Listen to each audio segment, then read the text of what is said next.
Hello Year 10, it's Miss Crump again here. Today we're going to be starting a new topic, poetry. In the literature exam you'll have to write about 2 of 15 poems that you will have studied in class. We're going to begin our study of 3 of them in this unit and then practice writing an exam answer for our final assessment of the year. For today's lesson, you'll need your workbook, a pen and highlighters if you have them. Don't forget to mute your social media notifications so you can really concentrate as ever. If you need to, press pause while you get your things sorted out, and when you're ready, press play to move on. I'd now like you to work through your do now. Many of these are new terms this time, or they're terms you haven't heard for some time.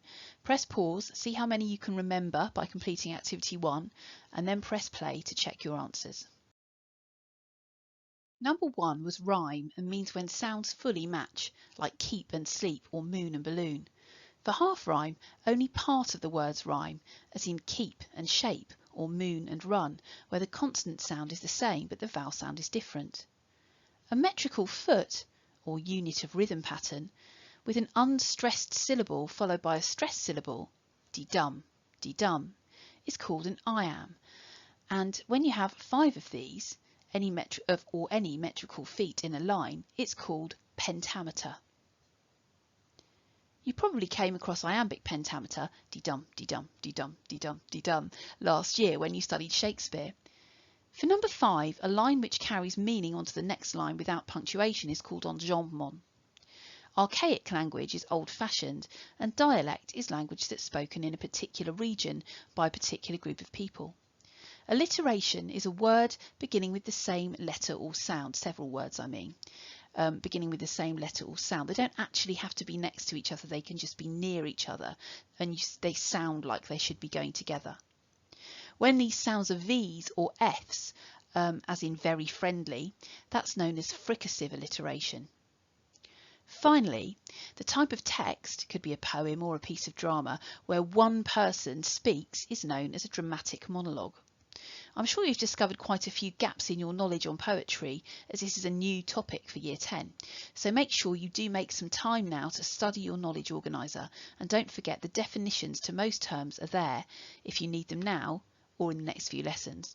Press pause now to finish marking your work and then press play to move on. So in today's lesson we are going to be looking at a poem called The Farmer's Bride. Our 3 objectives are to know how to analyse poetry, to explore and annotate The Farmer's Bride, and to practice writing part of an exam answer. We're going to begin by looking at the skills we need to read a poem. Poetry is a form of literature where lots of meaning is packed into a relatively short piece of text. In order to interpret a poem fully, we need to know about many aspects of how language, form and structure have been crafted by the poet, as well as something of the writer's context. When you first read a poem, you only really see the tip of the iceberg. For example, the topic, the story and the characters. As you annotate, identify features of language and structure and think further, you can uncover deeper hidden meanings like themes, ideas, connotations and things about the writer's views that they intended or sometimes didn't intend to put across.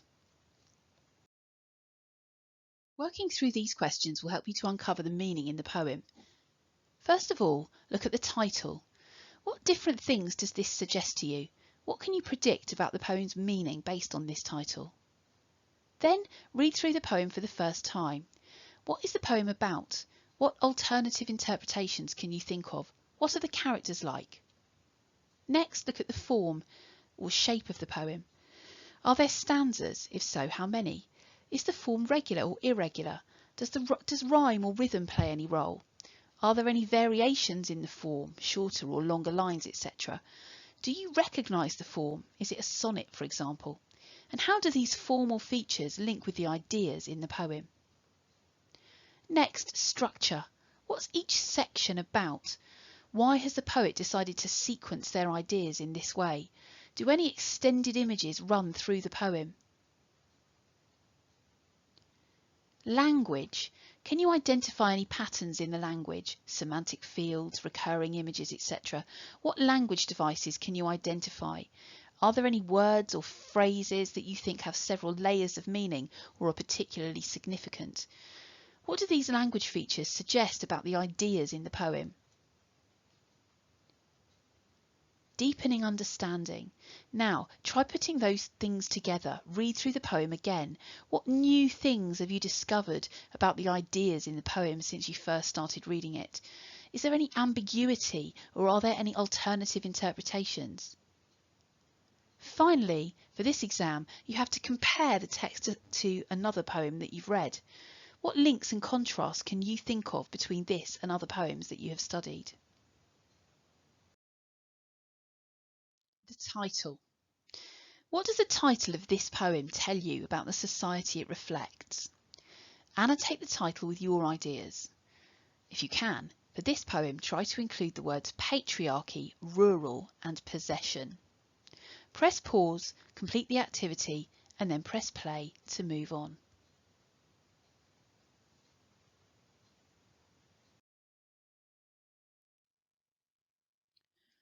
Now it's time for your first reading. Read through the poem and begin your interpretation. Press pause, read through the poem, answer the questions, and then press play to move on. The Farmer's Bride by Charlotte Mew. 3 summers since I chose a maid, too young maybe, but more's to do at harvest time than bide and woo. When us was wed, she turned afraid of love and me and all things human. Like the shut of a winter's day, her smile went out, and 'twasn't a woman, more like a frightened little fay. One night in the fall she runned away. Out among the sheep her be, they said, should properly have been abed. But sure enough, she wasn't there, lying awake with a wide-browed stare. So over 7-acre field and up across the down we chased her, flying like a hare before our lanterns, to Churchtown. All in a shiver and a scare, we caught her, fetched her home at last, and turned the key upon her fast. She does the work about the house as well as most, but like a mouse, happy enough to chat and play with birds and rabbits such as they, so long as menfolk keep away. Not near, her eyes beseech, when one of us comes within reach. The women say that beasts in stall look round like children at her call. I've hardly heard her speak at all. Shy as a leveret, swift as he, straight and slight as a young larch tree, sweet as the first wild violet she to her wild self, but what to me? The short days shorten, and the oaks are brown. The blue smoke rises to the low grey sky. One leaf in the still air falls slowly down. A magpie's spotted feathers lie on the black earth spread white with rime. The berries redden up to Christmas time. What's Christmas time without there be some other in the house than we? She sleeps up in the attic there, alone, poor maid. 'Tis but a stair betwixt us. Oh, my God, the down, the soft young down of her, the brown of her, her eyes, her hair, her hair.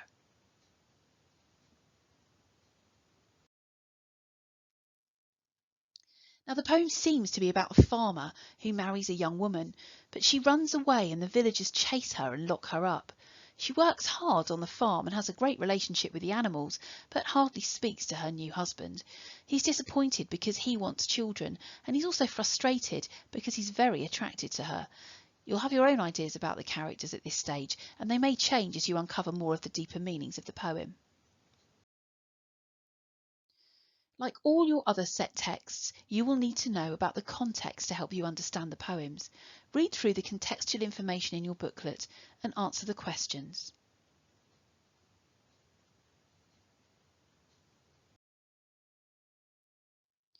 Now it's time to examine the poem in detail and look at the writer's use of language, form and structure. This task has been incorrectly labelled in your booklet, so you can relabel it 4B now. Use the questions on the last page and the terminology in your poetry anthology and writer's methods knowledge organiser to help you annotate the poem. The first 5 lines have been done for you as an example. You should take your time with this activity. Press pause, complete your annotations, and then press play to move on.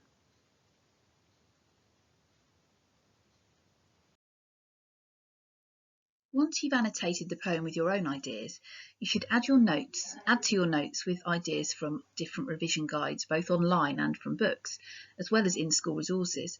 Feel free to pause and look at my annotations now, but you can find a link to the YouTube video of me creating and explaining these annotations in Show My Homework.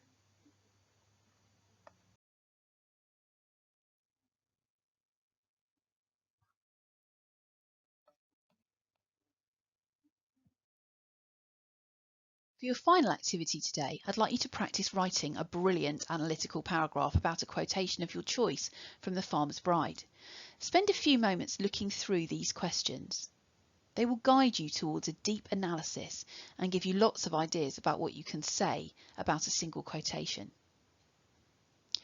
I'm now going to read you the model paragraph so you can see what high-level analysis looks like in practice. Mew repeatedly suggests that the farmer's bride is much closer to nature than she is to her husband. The farmer uses a series of similes to compare her to animals, for example, shy as a leveret, swift as he. Here, he compares his wife to a baby hare in 2 ways, the shyness of her character and the speed of her movement. The simile reveals the farmer's tender feelings towards her, but as hares are hunted by foxes, this also reminds the reader that she's still being pursued as she was earlier on in the poem. She's like a wild, elusive animal he's always chasing but never able to capture her. By using imagery related to his own experience in the countryside, we're reminded not for the first time that the narrator may have little understanding of human behaviour. The sibilance, which continues into the next line, reinforces the sense of the bride's elusiveness, and the dactylic metre in the line, contrasting with the iambs in previous stanzas, also echoes a light tripping step associated with a small mammal. In English mythology, hares are also connected with the supernatural. Perhaps Mew, who never married, is suggesting that whilst marriage may represent a trap for some, a free spirit can never be truly conquered.